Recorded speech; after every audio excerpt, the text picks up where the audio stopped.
existe la el moment dans la vie. Angkat koper kita pergi cepet. Aku tidak pasti lagi. Aku mau cari jalan tengah buatmu apa yang gak bisa. Ajak kamu berangkasa, kau tidak kita berdansa. Aku wish you back.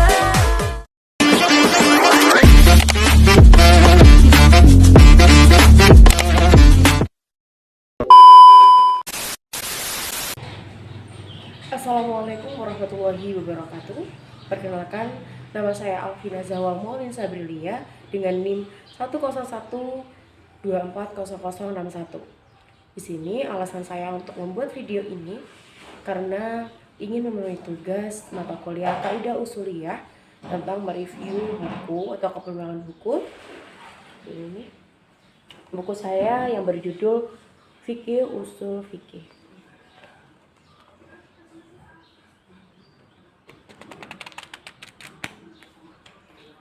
Kita lanjut ke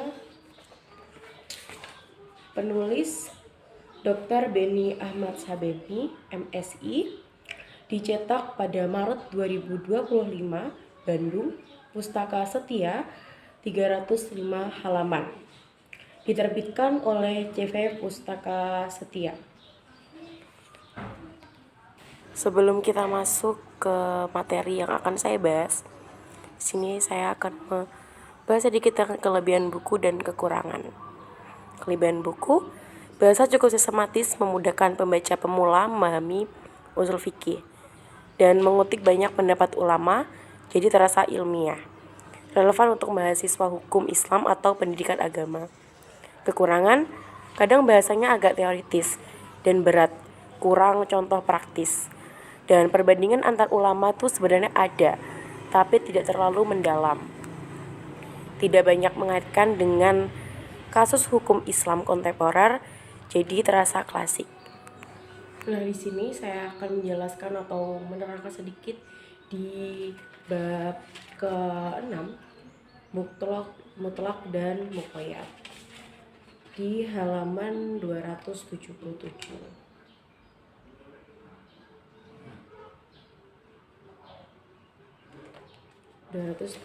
Mohon maaf, seperti ini.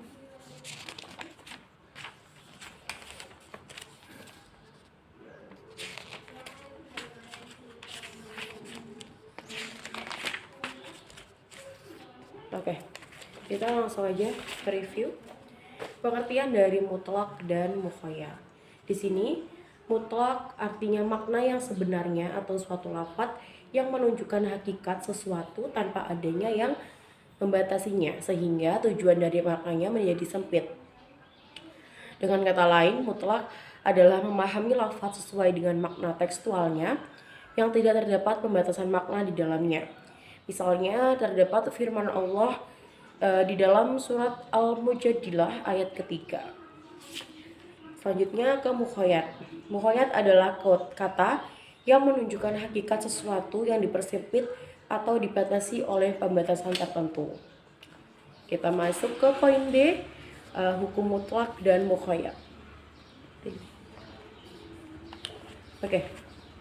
Ulama sepakat bahwa hukumnya mutlak adalah mutlak untuk diamalkan sesuai dengan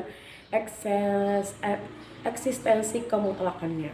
Jika pada perintah pertama harus memerdekakan hamba saja secara mutlak, keharusan memerdekakan hamba sahaya bersifat mutlak.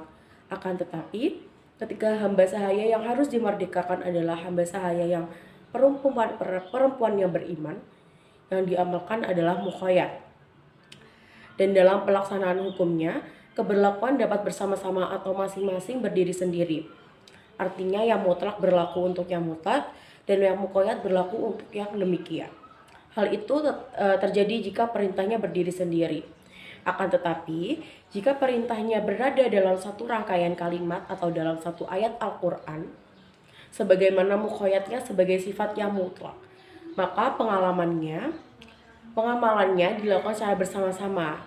Artinya mutlak artinya harus hamba saja, sedangkan yang beriman adalah yang muqayyad. Jadi yang harus beriman tidak boleh yang kufur. Ya, mungkin itu saja.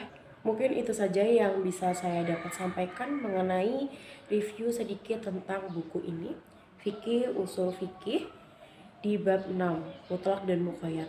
Semoga apa yang saya tadi sampaikan bisa menambahkan ilmu kepada teman-teman semua dan para yang menonton video ini khususnya. Terima kasih. Billahi taufiq wal hidayah. Wassalamualaikum warahmatullahi wabarakatuh.